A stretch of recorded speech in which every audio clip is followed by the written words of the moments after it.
감이 없으리로다.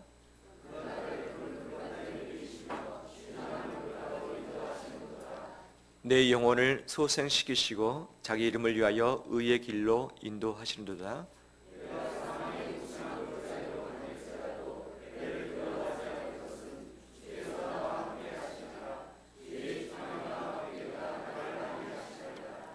주께서 내 원수의 목전에서 내게 상을 차려주시고 기름을 내 머리에 부으셨으니 내 잔이 넘치나이다.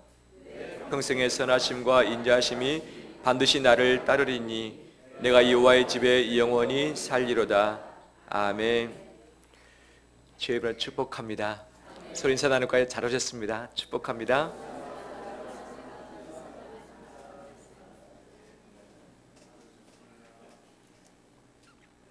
오늘 부족함과 넘침이라는 말씀 가지고 시편 23편을 나누고자 원합니다. 근데 오늘 저는 가장 어려운 설교를 해야 될 것 같습니다. 왜냐하면 시편 23편은 우리가 가장 많이 들었던 설교 중에 하나이고, 또 기독교 신앙이 아니라 할지라도 이 말씀을 알고 있는 세상에 많은 사람들이 있죠. 너무 익숙하기 때문에, 너무 잘 알기 때문에 설교자로서는 가장 어려운 본문이 될 수밖에 없습니다. 저를 위해서 기도해 주십시오. 뻔한 메시지를 할 수도 있지만 뻔한 것이 진리죠. 진리죠. 이미 내가 알았던, 들었던 이 메시지라고 생각하면서 마음의 귀를 닫기보다는 오늘 이 시간 나에게 들려주시는 하나님의 음성을 듣길 바랍니다. 우리는 철학적인 인생의 질문들을 합니다. 내가 어디서 와서 어디로 가는가? 나는 누구인가? 내가 가야 할 곳은 어디며 내가 해야 될 일들은 무엇인가? 이 질문은 내 인생의 가닥을 잡아주는 길잡이라 할 수 있겠죠. 나는 어디서 와서 어디로 가는가? 나는 누구인가? 나는 무엇을 해야 될 것인가? 나는 어디로 갈 것인가? 그래서 우리 기도의 제목은 뭐냐면, 하나님 어디로 가야 됩니까? 하나님 무엇을 해야 됩니까? 나의 자신, 그 다음에 우리 가족의 기도 제목이 그거죠. 어디로 가야 됩니까? 무엇을 해야 됩니까? 이것에 대한 답이 무엇일까요? 무엇일까요? 저는 이 질문만 가지고 한다면 답을 얻기 쉽지 않을 것 같다. 하지만 하나님께서 오늘 시편을 지었던 이 다윗을 통해서 주신 답들이 있죠. 그것은 무엇이냐? 누구와 동행할 것인가를 질문하라. 누구와 동행할 것인가를 질문하면 내 갈 곳과 내가 해야 될 일들이 도리어 쉽게 답을 얻을 수 있다는 거죠. 우리는 갈 곳과 해야 될 일들을 정해놓고 이것을 누구와 함께 할 것인가를 정하는 그런 습성이 있지만, 세상의 원리가 아니라 하나님 말씀의 원리에 따른다면 누구와 동행할 것인가를 결정하면 내 방향과 내 위치가 결정될 수 있다는 거죠. 다윗은 내가 어디로 갈 것인가 수없이 많은 장소를 말합니다. 하지만 그 어떤 장소이든 간에 바로 나의 목자 되신 그분이 함께하기 때문에 나는 만족한다, 내 잔이 넘친다라는 고백을 하고 있는 거죠. 누구와 동행할 것인가, 이게 정말 중요한 부분이죠. 가장 좋은 장소, 가장 좋은 일을 해도 원수 같은 사람하고 함께 그 길을 간다고 생각해 보십시오. 원수 같은 사람과 그 곳에 함께 머문다고 생각해 보십시오. 얼마나 힘들겠습니까? 우리 옆에 사람 얼굴 한번 볼까요? 왼수인지 천사인지. 천사와 함께라면 어디 가든지 무엇을 하든지 기쁘고 즐겁겠죠. 하지만 원수와 함께라면 어디 가든지 가장 좋은 것을 내가 한다 할지라도 그 자체가 기쁨이 아니죠. 즉, 내 방향과 내 위치는 누구와 함께 하느냐에 따라서 크게 달라질 수 있다. 누구와 함께 하냐? 오늘 본문 이 말씀 붙들고서 누구와 함께 할 것인가를 함께 붙들길 바랍니다. 또 우리는 현실적인 질문들을 합니다. 어떤 질문인가? 시간이 좀 넉넉했으면 좋겠다. 돈을 좀 많이 벌었으면 좋겠다. 몸이 좀 건강했으면 좋겠다. 이 시대를 살아가는 세 가지의 우리의 부족함이죠. 시간의 부족함, 돈의 부족함, 건강의 부족함. 이 세 가지만 다 채워지면 인생 살만 하겠잖아요. 혹시 시간이 좀 남으신 분 계십니까? 저한테 좀 꾸어주십시오. 혹시 건강에 남으신 분 계십니까? 저한테 힘을 좀 꾸어주십시오. 이것은 꾸기에 쉽지 않은 부분이죠. 시간이 좀 넉넉했으면 좋겠다. 돈이 좀 많았으면 좋겠다. 건강했으면 좋겠다. 이것을 빼면 기도 제목이 많이 없을 것 같은 생각도 들기도 합니다. 그런데 시간이 많이 있고 돈이 많이 있고 내 몸이 건강하다면 나는 어디에 갈 것인가? 무엇을 하고 있을 것인가? 어디 가고 싶으십니까? 시간 많고 돈 많고 건강하다면. 예. 교회에 오시고 싶은 분 계십니까? 네, 제 연수가 별로 안 되지만 쭉 지내오면서 교인들 또는 교인 아닌 분들 접해보면 시간 많고 돈 많고 건강하면 하나님과 가까워지기보다는 하나님과 멀어지는 일들을 너무나도 많이 봐왔습니다. 하나님은 우리에게 결핍, 궁핍을 허락하시죠. 시간이 없든지 돈이 없든지 건강이 없든지. 그래서 내가 궁핍하고 결핍하기 때문에 창조자를 찾도록 하나님은 이 루트, 이 길을 우리에게 허락을 하신 것이죠. 이 세 가지가 다 준비된 사람은 이 세상에 없습니다. 왜? 시간이 좀 있으면 더 많은 여유를 갖고 싶고 돈이 좀 생기면 더 큰 것을 갖고 싶고 건강하면 내가 하나도 안 아프길 원하는 마음들이 있는 거죠. 하지만 우리는 살아갈수록 몸이 더 처지고 힘이 없어지고 또 나이가 먹어감에 따라서 내 몸이 여기저기 다 아픈 것 아니겠습니까? 살아갈수록 시간이 화살처럼 지나갑니다. 예전에는 1년이 가는 시간이 보니까 요즘에는 한 달 가는 시간과 똑같습니다. 일주일이 빨리 옵니까? 늦게 옵니까? 엊그저께 본 것 같은데 또 보지 않습니까? 그냥 하루하루가 빨리 가고 일주일이 그냥 가버리고 1년이 그냥 눈깜짝할 새 가버리는 것이 시간들이죠.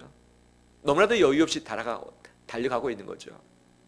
그러면 시간을 채우면 돈을 채우면 건강을 채우면 만족할 수 있을 것인가? 그런데 만족하지 못합니다. 왜? 이 시대는 이 세 가지를 채우면 만족할 것이다. 행복할 것이다. 이 세 가지 채운 사람이 성공했다라고 분명히 말하고 있습니다. 하지만 성공 너머에 행복 너머에 죄가 웅크리고 있는, 죄가 다 입벌리고서 이 마음을 놓는가 동시에 나를 콱 잡아서 넘어뜨리게 되는 거죠. 우리는 뭔가를 채움으로 만족하는 것이 아니라 따라서 합니다. 주인을 바꿈으로 만족한다. 채움이 아니라 내 주인을 바꿈으로 만족하는 것이 진정한 만족함의 삶인 거죠. 내 자신에게 다 채우면 내가 주인입니다. 하지만 채우는 것은 한도 끝도 없습니다. 그렇지만 주인을 바꾸는데 그 주인이 누구냐? 그분이 시간의 주인이신 영원하신 분, 온 우주 만물을 지으신 창조주이시면서 주인 되신 분, 그분의 모든 완전하심, 온전하심 있는 그분, 그분이 주인이면 그분 것이 내 것이 됩니다. 그분의 시간이 내 시간이 됩니다. 그분의 온전하심이 내 온전함이 됩니다. 그분의 재산이 내 기업이 됩니다. 할렐루야. 영생과 하나님 나라, 이것을 우리에게 선물로 주신 것이죠. 예수 그리스도를 통해서. 그래서 뭔가를 채움으로 만족하는 것이 아니라 내 주인을 바꿈으로, 내 주인을 바꿀 때에 진정한 만족함이 우리에게 오기 시작합니다. 이것을 그 어떤 누구도 뺏어갈 수 없고 무엇과도 바꿀 수 없습니다. 오늘 본문을 통해서 그 하나님이 어떤 분인가를 간단히 정리를 해보길 원합니다. 1절 말씀입니다. 1절. 우리 1절을 한번 큰 소리로 읽어보겠습니다. 시작. 여호와는 나의 목자시니 내게 부족함이 없으리로다. 아멘. 부족함이 없다. 없는 그 이유는 뭐냐? 누가 나의 목자 되십니까? 여호와가 나의 목자가 되시기 때문이다. 2019년을 살아가는 우리, 오늘 1월 마지막 째줄입니다. 여호와가 내 목자이기 때문에 내 모든 부족함이 사라지는 해 되길 원합니다. 모든 부족함이 없어지길 원합니다. 채움이 아니라 모든 부족함이 없는 그분이 내 목자, 내 인생의 주인 될 때만 가능한 부분이죠. 그분이 내 인생의 주인 될 때 그분이 나를 책임지시고 꼭 필요할 때 꼭 필요한 장소에서 하나님은 그 무한한 것을 우리에게 부어주심으로 역사하실 줄 믿습니다. 2절 보면 우리를 어디로 인도하시는가? 그가 나를 어디로? 푸른 풀밭에 누우시며 어디로? 쉴 만한 밀가로 인도하시는도다. 할렐루야.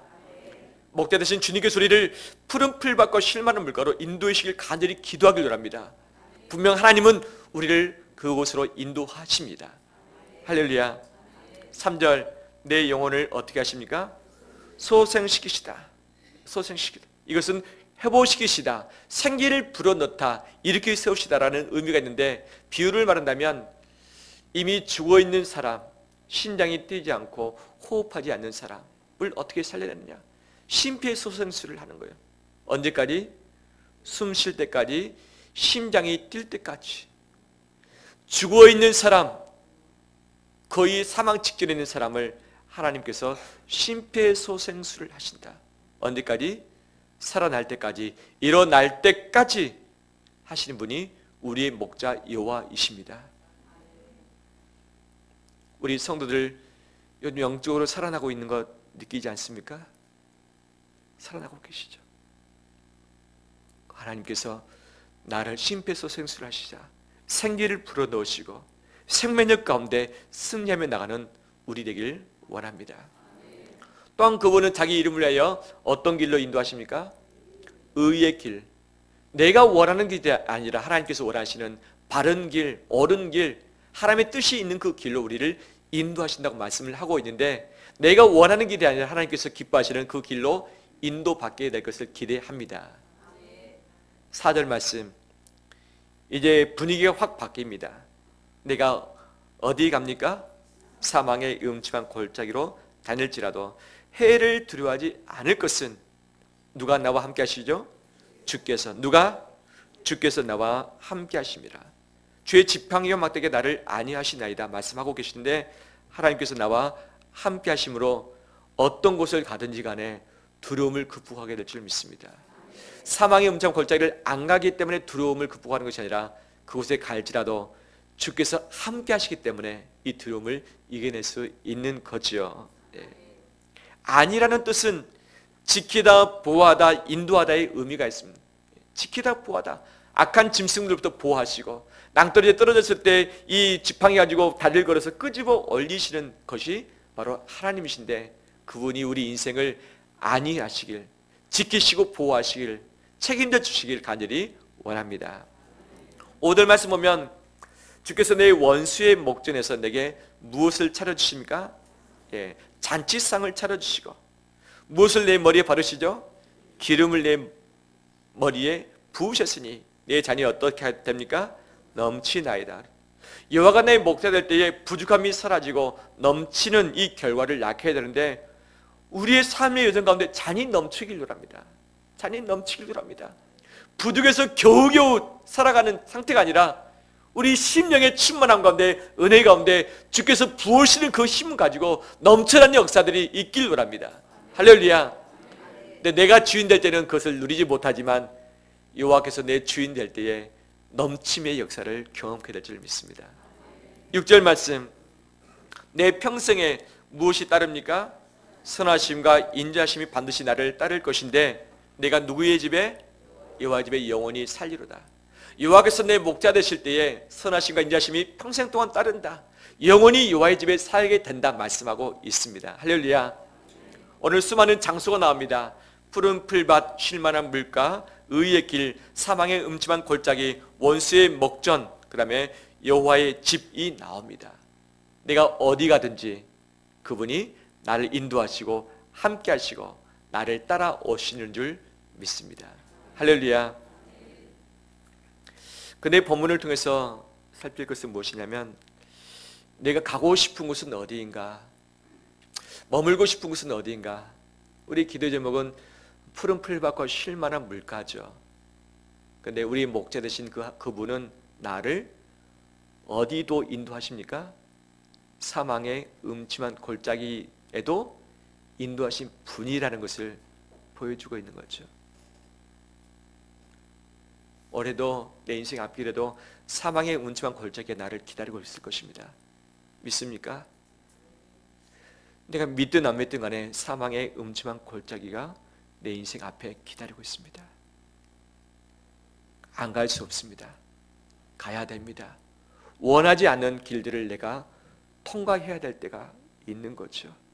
싫은 곳이지만 극복을 해야 될 때가 분명 있는 것이죠. 하지만 확실한 것은 하나님이 나와 함께 하신다는 사실입니다. 함께 하십니다. 하나님 다른 약속 안 하십니다. 너 좋은 길로만 가게 해줄게, 꽃길만 가게 해줄게 말씀하지 않으십니다. 사망의 음침한 골짜기로 갈 수 있다. 하지만 내가 장담하는 것은 내가 너와 함께하마. 내 지팡이와 막대기로 너를 지키고 보호하고 안위해 주마 라는 역사입니다. 이 말씀을 꼭 붙잡고서 이겨나가는 우리 되길 원합니다. 이 목자 되신 주님께서 나의 위치와 관련해서 서시는 장소가 세 곳이 납니다. 포지션, 하나님 포지션이 어디인가? 푸른 풀밭과 쉴만한 물가, 그 다음에 의의 길에 있어서는 나를 인도하신다는 단어를 쓰고 있습니다. 인도는 내 앞에 가는 겁니까? 뒤에 가는 겁니까? 앞에 가는 거죠. 나를 좋은 길로 인도할 때는 앞에 가셔서 나를 끌고 가시는 것이죠. 내가 그 길을 모르기 때문에. 근데 6절 말씀 보면 내 평생에 주의 선하심과 인자하심이 반드시 나를 어떻게 하리니? 따르리니. 내 뒤에 뭐가 따라옵니까? 주의 인자하심과 선하심이 나를 따른다 말씀하신데, 즉 목자 되신 여호와께서 내 뒤에 따라오신다. 내 평생에. 즉 내가 산전수전 다 겪고 나서 내게 자유의지를 주었기 때문에 너는 나의 양이다. 너가 한번 가봐라. 가봐라. 근데 우리가 갈 때에 좋은 곳을 갈 수도 있습니다. 근데 고민하고 기도하고 선택했는데 그 길이 엉뚱한 길일 수도 있습니다. 내가 가는데 사고 치는 길일 수도 있습니다. 가는데 내 인생 바닥을 치는 그런 현장일 수도 있습니다. 하지만 분명한 것은 내 뒤에 무엇이 따릅니까? 여호와의 선하심과 인자하심. 여호와의 선하심과 인자하심이 따른다는 이유는 무엇인가? 내가 어디 가서 내가 사고치고 내 인생의 바닥을 친다 할지라도 그 모든 뒷수습은 누가 하신다? 여호와께서 선하심과 인자하심으로 수습해 주신다. 수습해 주신다. 내 가는 길이 가시밭길을 할지라도, 내가 선택한 곳이 잘못된 길을 선택했다 할지라도 그 선하심으로 내 모든 뒤를 다 정리하신다는 의미가 담겨져 있는 것이죠. 여호와의 선하심과 인자하심이 내 발걸음을 수습해 주실 줄 믿습니다. 그러기 때문에 걱정 말고 두려워하지 말고 내게 주어진 그 인생의 앞길을 향해서 힘차게 전진하기를 축원합니다. 그런데 앞에서 인도하심에 뒤에서 따르신다는 동사도 나오지만 또 하나의 동사가 무엇입니까? 4절에 주께서 나와 어떻게 합니다? 함께 하십니다. 함께라는 단어는 내 옆에서 팔짱 끼고 나를 보듬고서 나를 업고서 떨어지지 않고 밀착해서 가겠다는 의미죠. 네, 그 현장이 어디입니까? 사망의 음침한 골짜기. 어디입니까? 사망의 음침한 골짜기만큼 주님이 앞서지도 않고 뒤에 따라오지도 않고 함께 하신다. 동행하신다. 밀착하신다. 나를 붙들고 계신다. 이것을 약속하고 계십니다. 달리 말한다면 하나님이 함께 하시는 것을 어디서 경험할 수 있는가? 하나님 나를 꼭 붙들고 계시는 그것을 어디서 체험할 수 있는가? 그 현장은 사망의 음침한 골짜기입니다. 하나님이 함께 하시길 기도하고 계시죠. 하나님이 도우신 것을 경험하길 원하시죠. 그렇다면 무엇까지도 감당해야 됩니까? 사망의 음침한 골짜기죠. 꽃길에서 감당할 수 없는 그것을 사망의 음침한 골짜기에서 우리는 경험하게 될 줄 믿습니다. 이사야 43장 말씀, 너는 내 아들이다. 너는 내 것이다. 내가 너를 지명해 불렀다 말씀하시면서 내가 물 가운데 지날 때에 내가 함께 할 것이고 물이 너를 침몰치 못할 것이며 너가 불 가운데 지날 때 불꽃이 너를 사르지도 못할 것이라 말씀하고 있죠. 하나님의 약속은 뭐냐? 물속에 빠지지 않게 해주마. 불속에 들어가지 않게 해주마가 아니라 물속에 들어갈 수 있다. 불속에 들어갈 수 있다. 하지만 내가 너와 함께 하겠다. 물이 너를 침몰치 못할 것이며 불꽃이 너를 사르지 못할 것이라고 약속을 해주고 계십니다. 즉 하나님께서 함께 하신다는 것을 언제 경험하는가? 물 밖에 아니라 물속이며 불 밖에 아니라 불 속인 줄 믿습니다. 우리 인생 가운데 물이 나를 기다리고 있을 것이며 불이 나를 기다리고 있을 것입니다. 하나님이 그것을 인도하실 수 있습니다. 하지만 걱정하지 말 것은 하나님이 함께 계시며 나를 돕고 계시는 그 현장의 체험, 바로 그것이 물속이며 불속이며 사망의 음침한 골짜기라는 사실이죠. 그때만큼 하나님은 옆에 계셔서 함께 하시며 붙잡고 계신 줄 믿습니다. 그렇기 때문에 내가 원하는 바는 푸른 풀밭과 쉴만한 물가이지만 혹시 내가 사망의 음침한 골짜기로 간다 할지라도 함께 계시는 하나님을 경험하시는 저로의 기회이며 그분이 나를 살리시고 안위하시는 것을 체험할 수 있는 놀라운 영적인 기회인 줄 믿습니다. 고통 가운데 하나님의 은혜가 있습니다. 고통 가운데 주의 영광이 있습니다. 이것을 붙들고 승리하는 우리 되기를 원합니다. 또 시편 23편을 전체를 쭉 묵상을 했을 때 제게 가장 많이 와닿았던 말씀이 있습니다. 뭐냐? 14번이나 반복되는 단어가 있습니다. 14번. 그 단어가 무슨 단어일까요? 이것은 다윗이 정말 하고 싶었던 말입니다. 가장 강조하고 있는 그 단어인데 이 단어는 숨어 있습니다. 그것이 무엇인가? 1절 볼까요? 여호와는 누구의 목자입니까? 나의 목자. 누가 부족함이 없습니까? 내 개. 2절에 그가 누구를 푸른 풀밭에? 나를. 3절에 누구의 영혼을 소생시키십니까? 내 영혼을. 4절에 사망의 음침한 골짜기에 다닐 때에 누가 그 길을 갑니까? 내가 가는 것이고 주께서 누구와 함께 하십니까? 나와 함께 하시고 지팡이와 막대기가 누구를 안위하십니까? 나를. 5절에 주께서 누구의 원수 목전에서? 내 원수. 상을 차려주시는데 누구에게? 내게. 누구의 머리에 부으십니까? 내 머리에. 누구 잔이 넘치나입니까?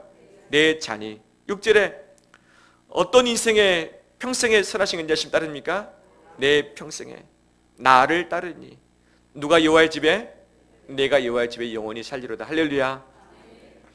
14번씩 내, 나, 나의, 나를 이라는 단어를 계속 반복하면서 여호와가 내 목자이심과 그분과의 나의 친밀한 관계라는 것을 다윗은 고백하고 있는 거죠. 이 고백이 우리의 고백 되길 바랍니다. 그 여호와는 목자이시지만 나의 목자십니다. 나를 책임지시는 분이십니다. 나를 인도하신 분이십니다. 나를 소생시키신 분이십니다. 나를 함께 하시는 분이십니다.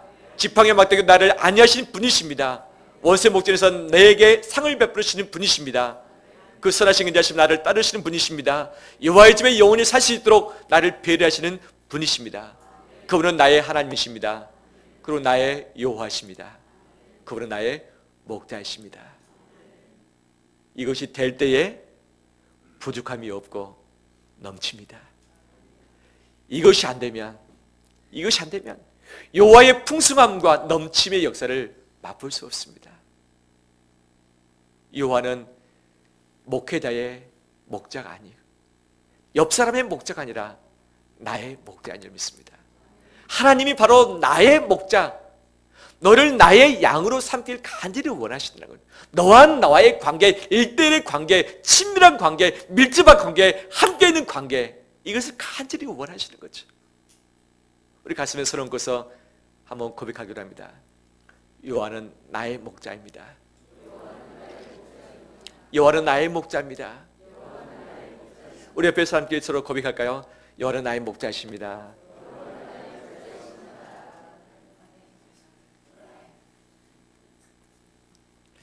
그러면 여호와가 나의 목자 되시고 나는 그분의 양이 되는데, 그러면 이 친밀함의 거리가 어떻게 좁혀질 수 있는가? 이것이 우리의 과제일 수밖에 없습니다. 하나님을 경험하는 거리는 다릅니다. 온도도 다릅니다. 어떻게 그 온도를 뜨겁게 하며 더 가깝게 할 수 있겠는가? 이 말씀의 해답은 요한복음 10장에서 말씀해주고 있습니다. 요한복음 10장에 예수님은 나는 선한 목자다. 너희는 내 양이다. 목자는 양을 알고 양은 목자를 안다. 선한 목자는 양을 위해서 목숨을 버린다. 짝꾼은 자기를 위해서 도망간다 말씀하시는 것이죠. 선한 목자이신 주님이 나를 위해서 목숨을 버려주신 줄 믿습니다. 선한 목자이신 그 주님이 나를 위해서 목숨까지 버려주셨습니다. 그러면서 나를 살려주시고 지키시고 책임져 주셨던 것이죠. 그러면 양인 나는 어떻게 목자와 함께하며 가까이 갈 수 있겠는가? 그것을 요한복음 10장에 있어서 세 가지 동사로 말씀하고 있습니다. 한번 따라서 할까요? 목자의 음성을 듣고, 목자의 음성을 분별하고, 목자의 음성을 따른다. 다시 합니다. 듣고, 분별하고, 따른다. 그것이 양입니다. 이것이 세 개가 안 되면 양이 아닙니다. 이 세 개가 안 되면 여호와를 목자로 삼을 수 없습니다. 삼지 않는 증거인 거죠. 양은 목자의 음성을 듣습니다. 이 세상에는 수많은 가짜 목자가 있습니다. 수많은 소리와 음성이, 수많은 이 눈에 보이는 것들이 내 시선을 빼앗아갑니다. 수많은 소리 중에서도 목자의 음성에 귀 기울이기를 합니다. 그분만이 나를 살리며 그분만이 나를 푸른 풀밭에 쉴 만한 물가로 인도하시고 그분만이 나를 영원한 집으로 인도해 가십니다. 수많은 목자 같은 소리가 내게 들려올지라도 여호와의 음성을 듣는 우리 되길 바랍니다. 요즘 듣기를 위해서 애를 쓰고 계시죠? 설교 말씀을 듣고 계시죠? 누구의 음성으로 듣습니까? 여호와의 음성으로 받길 바랍니다. 이것이 복인 거죠. 이것이 안 되면 여호와가 나의 목자 되기가 쉽지 않습니다. 쉽지 않습니다. 전하는 자는 여러 가지 허물이 있고 부족함이 분명히 있습니다. 하지만 그것 때문에 여호와의 말씀 자체를 부정하는 것은 이것은 내 불행인 거죠. 오직 여호와가 내 목자이듯이 바로 목회자인 자를 통해서 들려주시는 그 음성을 여호와의 음성으로 받는 우리 되길 원합니다.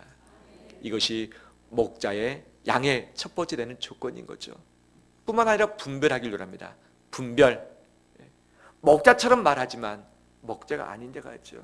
목자는 양을 위해서 목숨을 내릴 수 있는 분이고 짝꾼은 자기 목숨을 위해서 양을 버리는 자이죠. 근데 진정한 선한 목자는 예수 그리스도 외에는 없습니다. 저 역시 이 세상에 수많은 목회자가 있지만 선한 목자, 완벽한 목자가 아닙니다. 아닙니다. 예수 그리스도를 대신해서 그 역할을 잠시 하는 것뿐이지 선한 목자는 오직 예수 그리스도밖에 없습니다. 그렇기 때문에 분별을 해야 됩니다. 분별. 주의 음성인지 아닌지. 이 분별은 성령의 도우심이 필요한데 그 능력으로 분별해 나가는 우리 되길 바랍니다. 세 번째 조건, 그 음성을 듣고 따르는가. 따르면 양이며 따르지 않으면 그 목자의 양이 아닙니다. 수많은 음성을 듣습니다. 은혜를 받습니다. 깨달음 받습니다. 감동 받습니다. 하지만 행동으로 옮겨지지 않는 것은 양이 아닙니다. 양이 아닙니다. 목자가 가자면 가고 서라면 서는 것이죠. 이해되지 않는 것, 이해되지 않는 곳을 향해서 간다 할지라도 따라가는 거죠. 따라가는 것. 내가 더 풀 더 뜯고 먹고 싶은 마음이 간절하지만 가자 그러면 그 풀 뜯어먹는 것을 놓고서 가야죠. 쉴 만한 물가에서 쉬고 싶지만 골짜기 가자 그러면 그 쉴 만한 물가를 내놓고서 따라가는 것이 양인 줄 믿습니다. 현재 내 욕심, 내가 원하는 바를 위해서 내가 자리에 멈출 때에 내가 더 원하는 것을 향해서 달려갈 때에 목자와 멀어질 수밖에 없는 거죠. 양은 목자를 따릅니다. 행동으로 따릅니다. 내가 원하든 원치 않든, 내가 이해하든 이해할 수 없든, 내가 확실하든 확실하지 못하든 간에 그 목자를 따르는 것이 양인 거죠. 양이 될 때에 목자가 주시는 부족함 없음을 경험하게 될 것입니다. 목자가 주시는 넘침의 역사를 경험하게 될 것입니다. 말씀 마무리합니다. 이 시대 어디로 와서 어디로 갈 것인가? 내가 누구인가? 무엇을 할 것인가? 나는 누구인가에 대한 질문을 하지만 한 가지 빠지지 말아야 할 질문은 내가 누구와 동행하는가? 내가 누구와 함께 할 것인가? 이것은 더 귀한 질문이라는 사실이죠. 함께라는 단어를 잊지 않기를 바랍니다. 요한은 내 앞에 가시기도 하시고 내 뒤에서 따라오시기도 하시지만 사망의 음침한 골짜기만큼은 내 옆에서 바짝 붙어서 밀착해서 나와 함께 하십니다. 그분이 나를 살리실 것입니다.